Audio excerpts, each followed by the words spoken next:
आज आपण मस्त चमचमीत आणि झणझणीत असा ढाबा स्टाईल छोले मसाला कसा बनवायचा तो बघणार आहोत।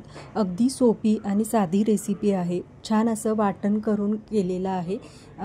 आमच्या घरी ह्या पद्धतीने छोले मसाला महिन्यातनं एकदा तरी केला जातो। नमस्कार, मी पूजा, यम्मी कुकिंग विथ पूजामध्ये आपले स्वागत आहे। इथं एक वाटी छोले मी रात्रभर भिजत घातले होते। छोले रात्रभर भिजत घातल्यामुळे ते छान असे फुलले जातात। आता ह्याला 1-2 ते 3 वेळा पाण्याने मी स्वच्छ धुवून घेते। असे छोले आपण जर सकाळी करायचे असेल तर कमीत कमी रात्रभर किंवा 6 ते 7 तास भिजत घालायचे, म्हणजे छान फुलले जातात आणि शिजले पण जातात। आता कुकरमध्ये हे सगळे छोले आहेत ते काढून घेते। आता छोले बुडतील एवढं आपल्याला पाणी घालून घ्यायचं आहे। आता हे त्यातच मसाले घालून घेऊया। 2 तमालपत्र, 1 साधा दालचिनीचा तुकडा आणि 1 चक्रफूल आणि थोडंसं मीठ घालून हे आपल्याला 1 पाव चमचा हळद पण घालायची आणि कुकरमध्ये आता ह्याला झाकण लावून मीडियम गॅसवर 3 शिट्ट्या काढून घ्यायच्या। अगदी मऊसूत छान असा शिजला जातो आणि शिजताना मसाले घातले त्यामुळे त्याला छान असा सुवास येतो। आता ह्याच्यासाठी एक छोटं वाटण करून घेऊया। त्यासाठी 1 मोठा कांदा उभा चिरून घेतलेला आहे, 2 टोमॅटो, अगदी पाव कप ओलं नारळाचा चव घेतलेला आहे किंवा खोबरं घ्यायचं आणि लसूण आणि आलं घेतलेलं आहे। आता कढईमध्ये 1 चमचाभर तेल घेतलेलं आहे। आता तेलामध्ये आपल्याला कांदा आहे तो हलकासा लालसर होऊस तोपर्यंत भाजून घ्यायचा आहे। मीडियम गॅसवर हा कांदा आपल्याला लालसर होऊस तोपर्यंत भाजून घ्यायचा आहे। जास्त मोठी फ्लेम करू नका, नाहीतर मग तो करपेल आणि मग वाटणाला चव लागणार नाही। आता कांदा लालसर झालेला आहे। आता ह्याच्यात आपल्याला खोबरं, आलं आणि लसूण घालून घ्यायचं आहे। खोबरं पण आपल्याला 1-2 मिनिटं कांद्यासोबत परतून घ्यायचं आहे, म्हणजे त्यातला ओलावा असतो तो निघून जातो आणि खोबऱ्याला छान अशी चव लागते।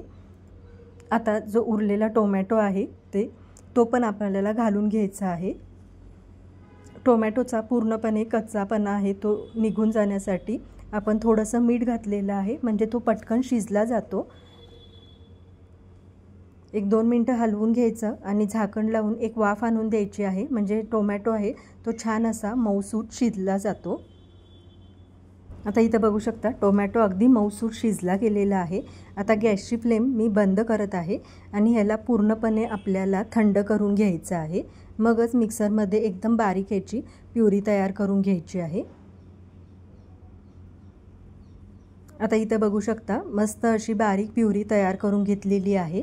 आता त्याच कढईमध्ये आपण मसाला करून घेऊया। तर कढईमध्ये 1-2 चमचे तेल घालून घ्यायचं आहे। तेल छान गरम झालं की अर्धा चमचा यात जिरे घालून घ्यायचे आहेत। जिरे छान फुलले की मग जे वाटण तयार करून घेतलेलं होतं ते आपल्याला याच्यात घालून घ्यायचं आहे।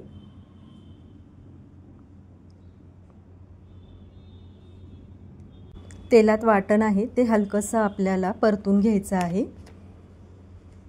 आपण हे सर्व जिन्नस आहे ते ऑलरेडी भाजून घेतलेले आहेत, त्यामुळे वाटण आपल्याला जास्त वेळ परतून घ्यायची गरज नाही आहे। पटकन ते छान असं मऊसूत शिजलं जातं। आता ह्याच्यात मसाले घालून घेऊया।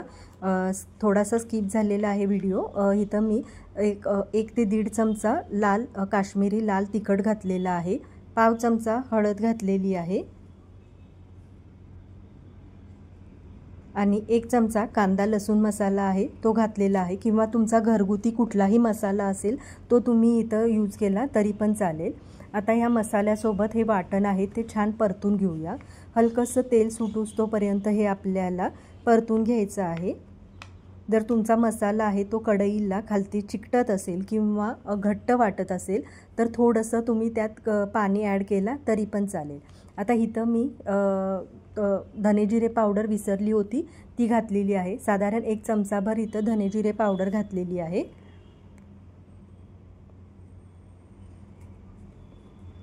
आता मसाला छान परतून झालेला आहे। मिक्सरच्या भांड्यामध्येच 1 वाटीभर पाणी मी ॲड केलेलं आहे। मिक्सरचं भांडं आहे तो स्वच्छ करून यात पाणी ॲड केलेलं आहे।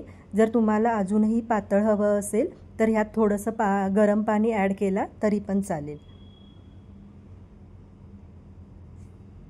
आता मसाला छान शिजला गेलेला आहे। इथं बघू शकता छोले आपले अगदी मऊसूत छान शिजले गेलेले आहेत। आता पूर्णपणे छोले आहेत ते ह्यात आपण घालून घेऊया। आता हे मिक्स करून घ्यायचं आहे। तुम्हाला जशी कन्सिस्टन्सी हवी आहे छोल्याच्या ग्रेव्हीची त्याप्रमाणे तुम्ही पाण्याचं प्रमाण आहे ते कमी जास्त करू शकता। आता हे मिक्स करून झाल्यानंतर आपल्याला ह्याच्यात चवीनुसार मीठ घालायचं आहे। एक लक्षात ठेवा की आपण शिजवताना मीठ घातलेलं आहे आणि टोमॅटो वाटण करताना पण थोडंसं मीठ घातलेलं आहे। त्या बेतानंच आपल्याला ह्याच्यात मीठ ॲड करून घ्यायचं आहे। आता झाकण लावून एक छान अशी उकळी आणून द्यायची आहे किंवा एक छान अशी वाफ आणून द्यायची आहे। बघू शकता छान असं छोले मसाला तयार झालेला आहे। अगदी कमी साहित्यात आणि पटकन होणारी ही रेसिपी आहे आणि छान अशी भाकरीसोबत, चपातीसोबत, इवन पुरी किंवा नान वगैरे काय असेल त्यासोबतसुद्धा छान लागते। तुम्ही नक्की ट्राय करा। आणि वरून शेवटी आपल्याला ह्याच्यात एक अर्धा चमचा गरम मसाला ॲड करायचा आहे। गरम मसाला आहे तो पूर्णपणे शेवटी ॲड करायचा आहे, म्हणजे त्याचा जो स्वाद आहे तो पूर्णपणे तसाच राहतो। इथे बघू शकता छान अशी दाटसर ग्रेव्ही तयार झालेली आहे। अगदी जास्त घट्ट पण नाही आणि जास्त पातळ पण नाही। तर कशी वाटली रेसिपी नक्की कॉमेंट करून सांगा आणि कॉमेंटच्या शेजारी एक हाईप म्हणून आहे तर त्याला टिक करा। अगदी फ्री आहे हे, त्यामुळे लाईक, शेअर आणि सबस्क्राईब करा। थँक्यू।